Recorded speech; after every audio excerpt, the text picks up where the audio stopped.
हर बन के ममिया अखाड़ा छिछोरा पीछे हो बाबा गाजा पी के भोला भोला के रास्ता में हमर कमरिया हम समझाई छै रास्ता में गाजा हम जरूर चल जाई आ जब जग नहीं चलो त राह चलो न आनंद नहीं होई आ एक घुटी जब मार गाजा बाबा के बूटी अब देखियो ना 10 मिनट में चल 15 स्पीड में बाबा के दरबार नजदीक हो जाए लंबा डेढ़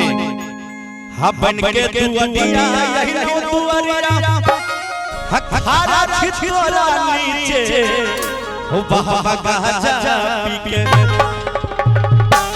हो दहनी गाजा पी के बोले सर भगवान की असुतल छछन मरबा के नीचे बाबा गाजा असुतल छछन मरबा के नीचे बाबा गाजा पी के बन के कममिया यही तू अरिया हखारा छिछोरा पीछे बाबा गाजा बन के कममिया यही तू अरिया हखारा छिछोरा पीछे बाबा गाजा बाबा गाजा सुरदल छन मरबा के नीचे बाबा गाजा सुरदल छन मरबा के नीचे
बाबा गाजा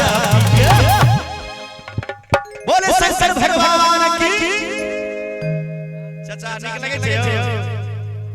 आनंद होय छै ना खूब रस में हो बाबा गाजा पी के हो दहनी गाजा पी के सुतल छछन मरबा के नीचे बाबा गाजा पी के सुतल छछन मरबा के नीचे बाबा गाजा पी के हो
एकोटा कमरिया पर ध्यान नहीं छो जब बन गेलो भोला बाबा हके होन से बाज हो एक कोटा कमरिया के नहीं तू सुनै छ आवाज हो गाजा गाजा गाजा त बढ़िया होय छै दूध दही गाजा बढ़िया दूध दही होय छै बाबा दूध दही रसपान कर के हो हमरो सब पर ध्यान हो हरे गाजा बढ़िया होय छै दूध दही